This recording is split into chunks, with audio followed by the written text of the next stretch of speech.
Lars, I've invited you in here because I can't think of anyone but you who speaks with more CXOs about the world and what's happening out there. And I have a question for you. All this both and or paradox mindset, is it real? Do you hear it? I hear it all the time. I hear it in different formats. Why? Because it becomes such a complex world. How many solutions are black and white? How many situations are black and white? Basically, it's very few things that you can say you can only do it this way or that way. That is right, that is wrong. So each time you find a dilemma or an opportunity, challenge, you need to find your way through it. And those situations changes all the time. And therefore you need to find, in many circumstances, you need to consider many aspects to find the right solutions. And therefore often you end up with thinking, at least, both ways. Mm-hmm. And practically, what are some of those competing demands that you hear about? Well, the competing demands is that if the majority of your key employees wants a really good purpose and don't really care about your bottom line, and all your owners predominantly care about your bottom line, you kind of need to go both ways. And therefore, you need to be able to combine it. And I'm amazed of how many people, individuals and companies who actually succeed in doing that. Mm-hmm. And find ways that we would just a few years ago would have thought possible.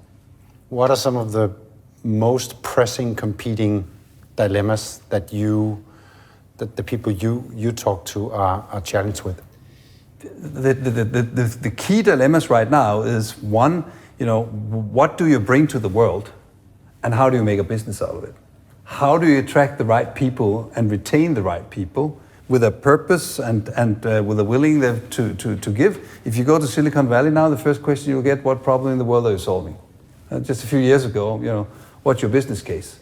And of course, you need to consider that all the time. And you have massive constraints in terms of climate, in terms of geopolitical tensions, in terms of unknowing financial markets, how to attract employees. So you have these huge challenges that cannot be solved by yourself alone.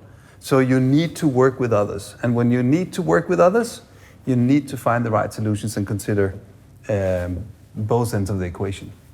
And in your own leadership, does this sit in you? Like, is it actually a mindset that you go into conversations with?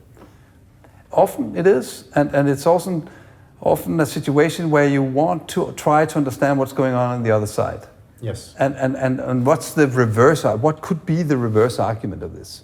And look at the tensions in the world now. Look at how we geopolitically, go into the same room with totally different approaches. If you only understand your own approach on this, if you only accept your own approach and your own way of doing things, you will end up losing.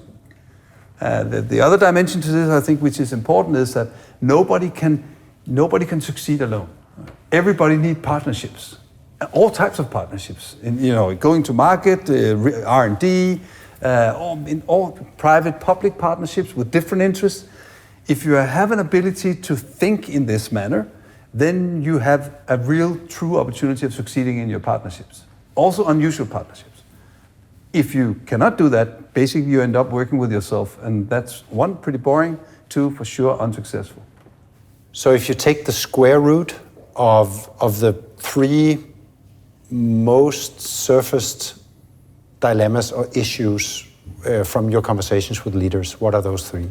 Right now, it's one, attracting and keeping the right human capital, the right talent, no matter where in the world actually, and making sure that that's sustainable.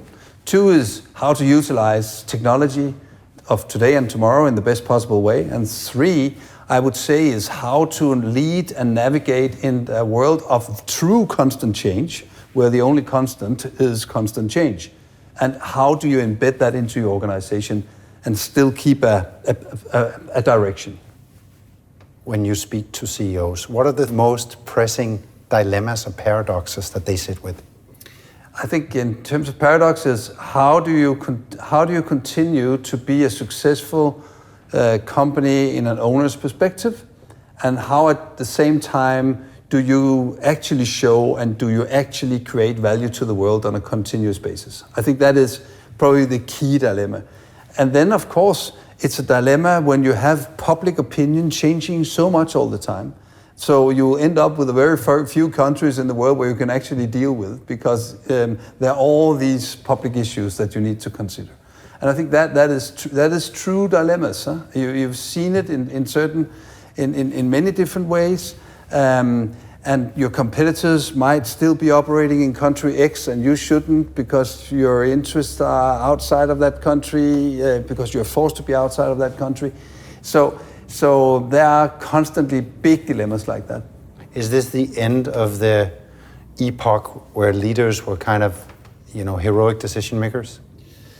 No, I think you need to be pretty heroic these days, but you need to be heroic in the way that you accept that what was a clear-cut decision just a few months ago cannot be a clear-cut decision tomorrow.